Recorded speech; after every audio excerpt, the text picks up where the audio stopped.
हमारी संस्कृति, हमारे संस्कार सदा रहे हमारे साथ। भारत के महान ग्रंथों और काव्यों का संपूर्ण संकलन। सब्सक्राइब करें तिलक। कई तरीके की एलईडी लाइट्स आपके घर और ऑफिस के लिए। GR LED lights, make India bright.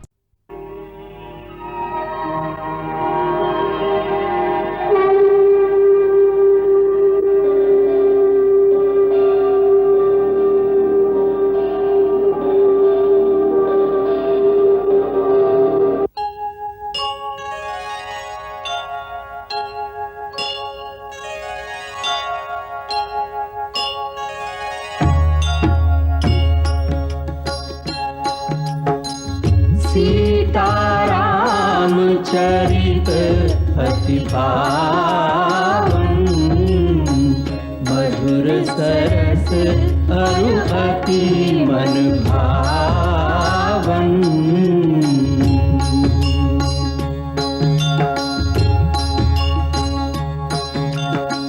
पुनि पुनि कितने हो सुने सुनाए,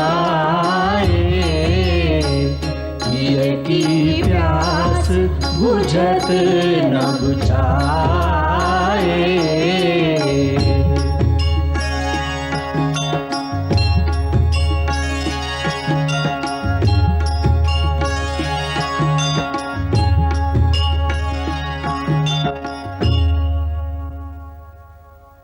परंतु ये उपाय कि हम दूसरा विवाह कर ले हमें स्वीकार नहीं है। प्रजा के लिए हमने अपने सुखों का बलिदान कर दिया। देवी सीता ने अपना सर्वस्व बलिदान कर दिया। प्रजा के लिए इतना महान त्याग किसी भी राजकुल के लिए गौरव की बात है। बलिदान एक उच्च आदर्श का प्रतीक है। बलिदान से धन को शक्ति मिलती है, परंतु हमारे दूसरा विवाह करने से हमारे एक पत्नी व्रत का खंडन होता है। जिससे धन का ह्रास होगा उसकी शक्ति नहीं बढ़ेगी।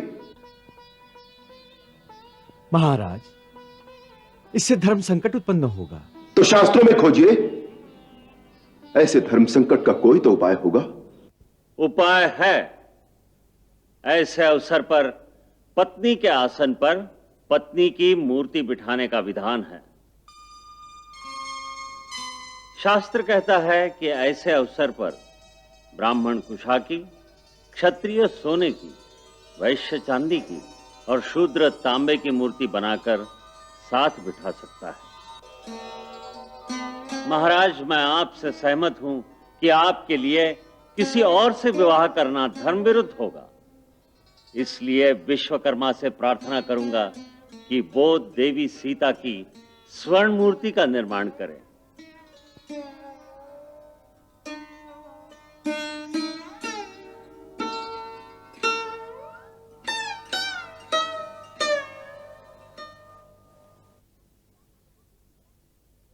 क्या महारानी सीता की स्वर्ण मूर्ति बनेगी? हाँ, जब महाराज ने दूसरा विवाह करना स्वीकार नहीं किया, तब गुरुदेव ने ये उपाय निकाला कि स्वर्ण मूर्ति ही बना दो। हमारे महाराज सचमुच मर्यादा पुरुषोत्तम है। मैं तो प्राय यही सोचती हूँ कि ऐसे सत्य के उपासक ने झूठे कलंक के कारण देवी सीता का त्याग कैसे कर दिया था। हमने तो सुना है कि महाराज त्याग के पक्ष में कदापि नहीं थे। वो तो स्वयं राज्य छोड़ना चाहते थे, परंतु महारानी सीता ने उन्हें ऐसा करने से यह कह के रोक दिया कि इससे रघुकुल का राजा साधारण मानव की भांति निर्बल दिखाई देगा। सचमुच देवी सीता परम सती थी। उन्होंने इस धरती पर समस्त नारी जाति का मान बढ़ा दिया है। हाँ, वो तो है। सुन लिया, महाराज ने दूसरे विवाह का प्रस्ताव अस्वीकार कर दिया है। भाई, महाराज ने यह सिद्ध कर दिया है कि प्रजा भले ही कितनी भी निंदा करे, परंतु उन्होंने अपने हृदय से सीता माता को सदा पवित्र ही समझा है। उन्होंने दूसरे विवाह के प्रस्ताव को यह कहकर ठुकरा दिया कि इससे महारानी सीता की पवित्रता का अपमान होगा। वो सर्वथा निर्दोष थी, इसलिए यज्ञ में मेरी पत्नी के स्थान पर और कोई नहीं बैठ सकती। वहां पर उनकी स्वर्ण मूर्ति ही बिठाई जाएगी। हाँ, धन्य है राजा राम। हम सब ने देवी सीता की कितनी निंदा की थी, परंतु उन्होंने आज तक हमें कुछ नहीं कहा, कभी क्रोध तक नहीं किया, बल्कि हमारे रंजन के लिए उन्होंने देवी सीता का त्याग भी कर दिया। परंतु आज उनकी इस बात से पता चलता है कि वो अंदर से कितने दुखी रहे होंगे। हमें लज्जा से डूब मरना चाहिए। लज्जा किस बात की काका? उस समय प्रजा ने जो उचित समझा वही कहा, और जो राजा को करना चाहिए था वही राजा ने किया। भाई, मैं तो फिर यह कहता हूं कि हम सबको महाराज के पास जाकर यह प्रार्थना करनी चाहिए कि महारानी सीता जहां भी हो उन्हें बड़े आदर के साथ वापस अयोध्या ले आएं। प्रजा फिर अग्नि परीक्षा की मांग करेगी तो फिर क्या होगा? इसीलिए मेरे मत में तो महाराज ने बड़ी बुद्धिमानी का निर्णय लिया है कि देवी सीता के स्थान पर सोने की सीता रख दी। अब करा लो अग्नि परीक्षा। सच्ची बात तो ये है कि आज महाराज राम ने हम नारियों को ऐसा सम्मान प्रदान किया है कि जुग जुग तक समस्त नारी जाति उनकी ऋणी रहेगी। हाँ बहू, जिस नारी को आज तक अबला समझकर समाज मन माने ढंग से उस पर कीचड़ उछालता रहा, महाराज राम ने उसी अबला नारी को पूजा के स्थान पर बिठाकर उसे शक्ति का रूप प्रदान किया है। पुत्री, सुना तूने महाराज राम ने क्या किया है? क्या? उन्होंने दूसरा विवाह करना अस्वीकार कर दिया है।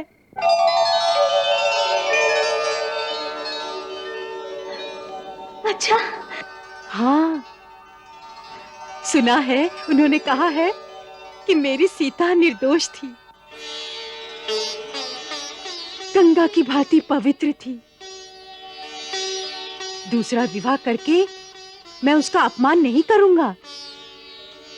तो यज्ञ का क्या होगा? उसका उपाय उन्होंने ढूंढ लिया है। क्या? उनका कहना है पत्नी के स्थान पर सीता की स्वर्ण मूर्ति यज्ञ में उनके साथ बैठेगी। इतने महान है राजा राम, जिस पर सारी प्रजा ने दोष लगाया, उस पत्नी को उन्होंने अपने हृदय के सिंहासन से कभी नहीं उतारा। ये तो उनकी महानता है, अन्यथा वो पत्नी सम्मान के योग्य नहीं थी। ये कैसे कह सकती हो, जैसे तुम उसे जानती हो? नहीं माता, ऐसी बात निकल गई। सभी स्त्री पुरुष तो इतने महान नहीं हो सकते जितने श्री राम है। परंतु सीता की महानता पर तो संशय ही नहीं हो सकता। गुरुदेव की लिखी रामायण जब लव कुश गाते हैं, मैं भी कभी कभी सुनती हूँ।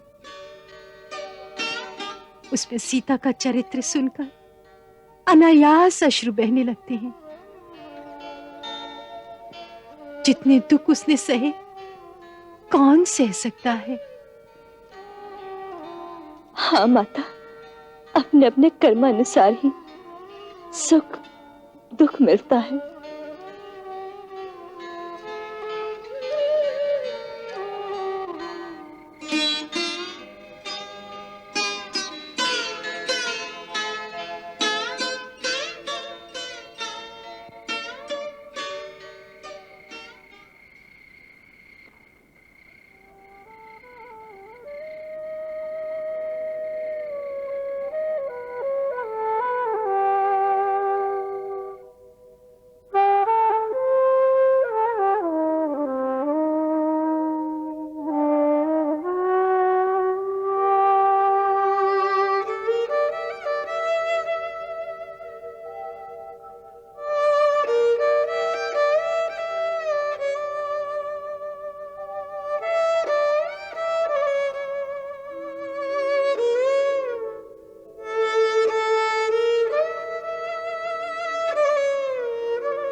प्रणाम गुरुदेव। कल्याणम मस्तु। बैठो पुत्री।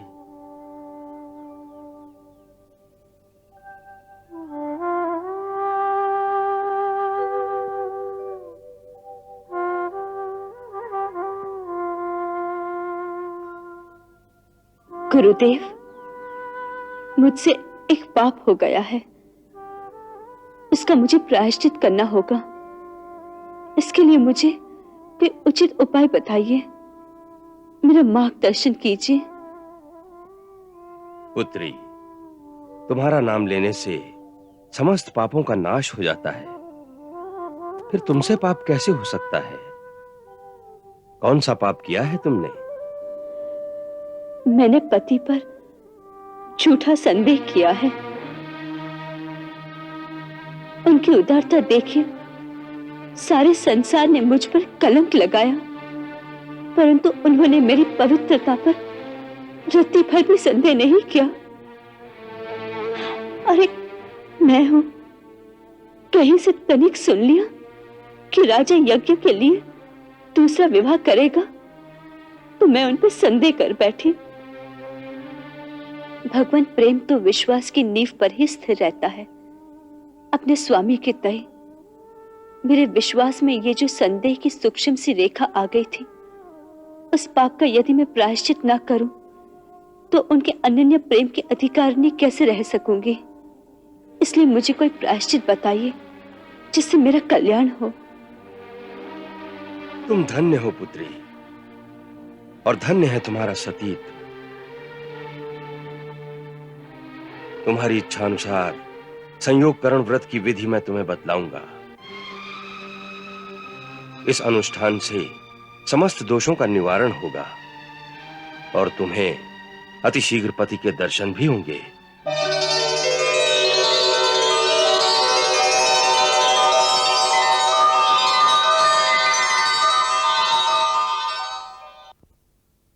काशी नरेश महाराज प्रतर्दन आपके दर्शनों के लिए पधार रहे हैं।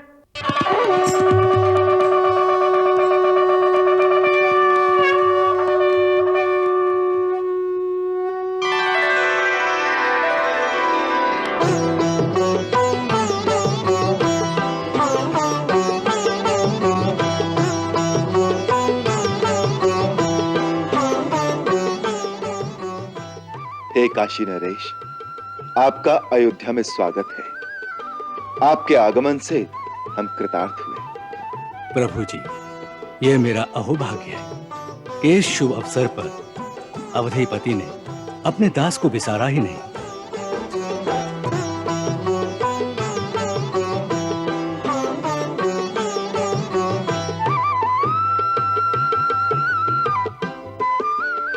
किष्किंधा नरेश, वानर राज महाराज सुग्रीव, ऋक्षराज जामवंत, युवराज अंगद और पवन पुत्र महाबली वीर हनुमान के सहित पधार रहे हैं।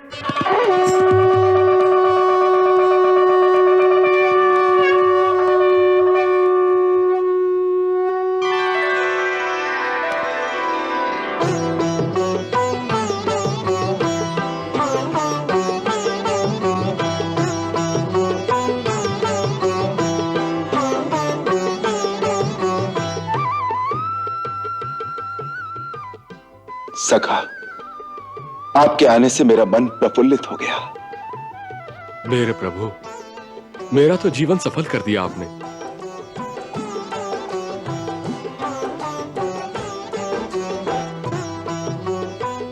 ऋक्षराज, आपने पधार कर हमें कृतकृत्य कर दिया। महाराज राम, आपके दर्शन मात्र से प्राणी निष्पाप हो जाते हैं, इसलिए कृतकृत्य तो मैं हो गया हूं।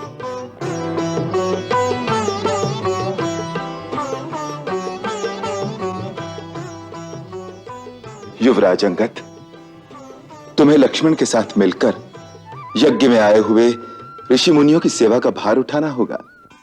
मेरे अहोभाग्य जो आपने मुझे इस योग्य समझा।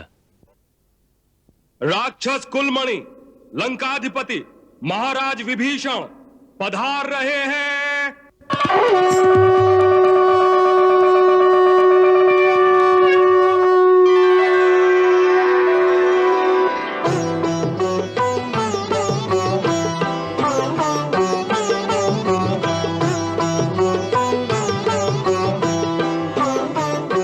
महाराज विभीषण, आपके जैसे मित्र के आगमन ने हमारे मन में एक भारी उत्साह भर दिया है।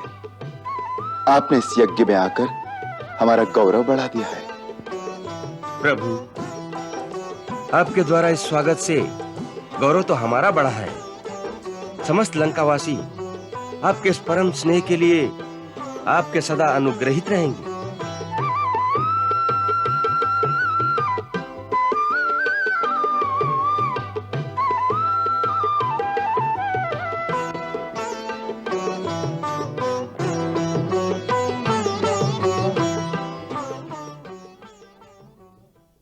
महाराज के अनुज रघुकुलमणि, वीर प्रतापी, मधुरा नरेश, राजा शत्रुघ्न पधार रहे हैं।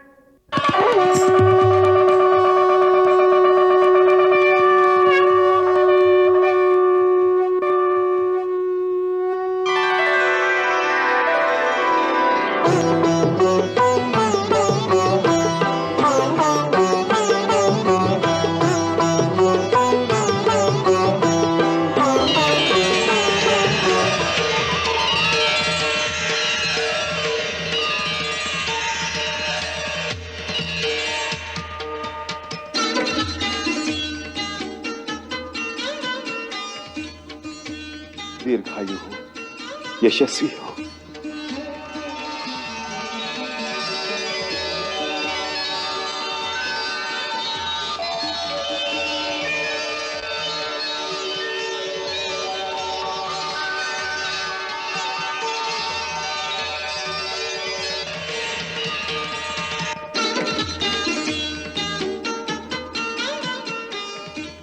जीते रहो।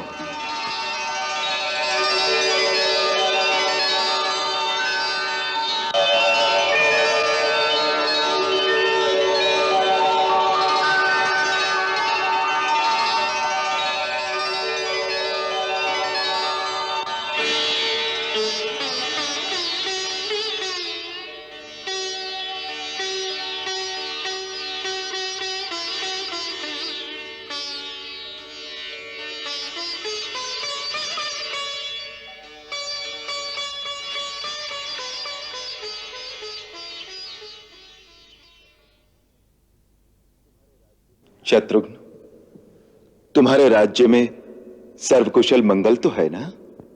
जो राज्य आपके श्री चरणों की छाया में पनपेगा, वहां तो अमंगल हो ही नहीं सकता। हम तुम्हारे दोनों पुत्रों को देखना चाहते हैं। कहां हैं वो? वो दोनों अपनी मां के साथ रनिवास में गए हैं, बड़ी मां की चरण वंदना करने। हम भी वहीं चलते हैं।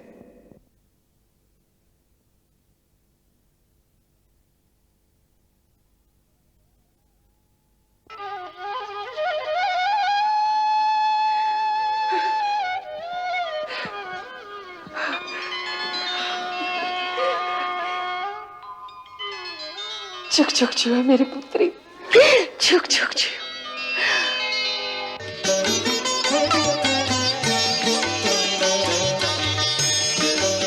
अरे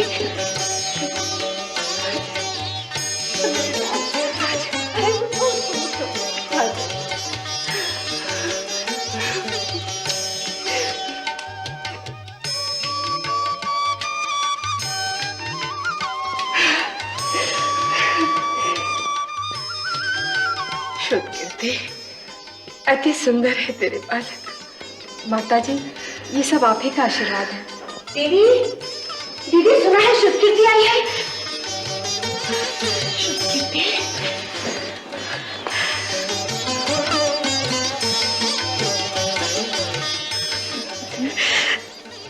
अखंड सौभाग्यवती हो। सिभाओ, श्रुत से माताजी को प्रणाम करो पुत्र। उठो। आयुष्मान भव। दीदी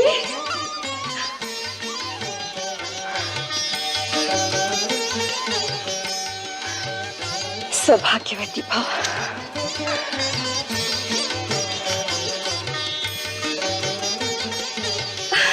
बस बस बस उठो।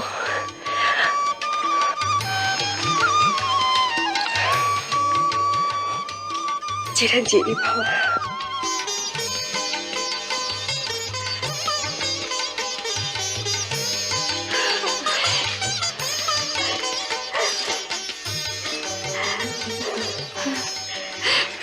श्वेत कीर्ति, हमारी कभी याद नहीं आती थी। तुम मधुरा की रानी क्या बन गए? तुम तो हम सबको भूल ही गए। नहीं दीदी, मैं वहां जाकर कितनी अकेली हो गई हूँ, आपको इसका अनुमान भी नहीं हो सकता। अयोध्या आने को कितना मन करता था, परंतु ये सदा यही कहते थे कि महाराज की आज्ञा नहीं है। आज्ञा बिना हम अयोध्या नहीं जा सकते। सच कहती है बेचारी। राजधर्म के विषय में राम बड़ा ही कठोर है। मैं जानती हूं उसने शत्रुघ्न को अयोध्या आने से बार बार रोक दिया होगा। चलो अब तो घर आ गई।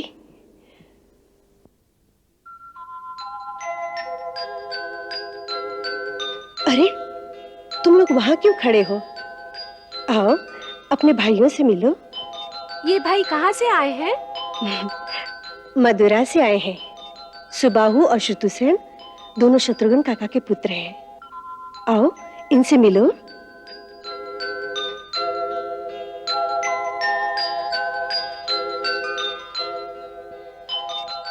आओ ना।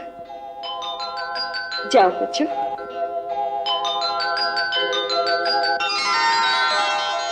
देखो, ये तश्क और पुष्कल दोनों भरत चाचा के पुत्र हैं।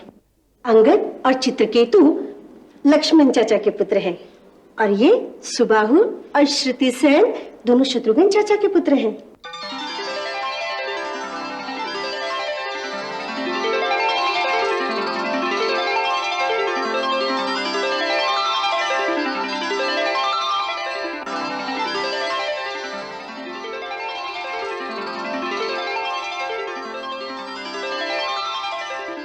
राजमाता महाराज आपके दर्शनों के लिए पधार रहे हैं।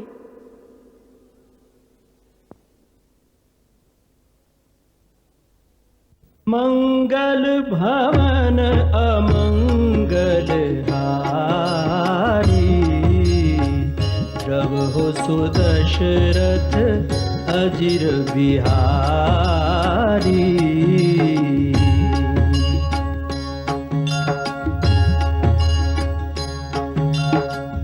सीताराम चरित अति पावन, मधुर सरस अरु अति मन भावन।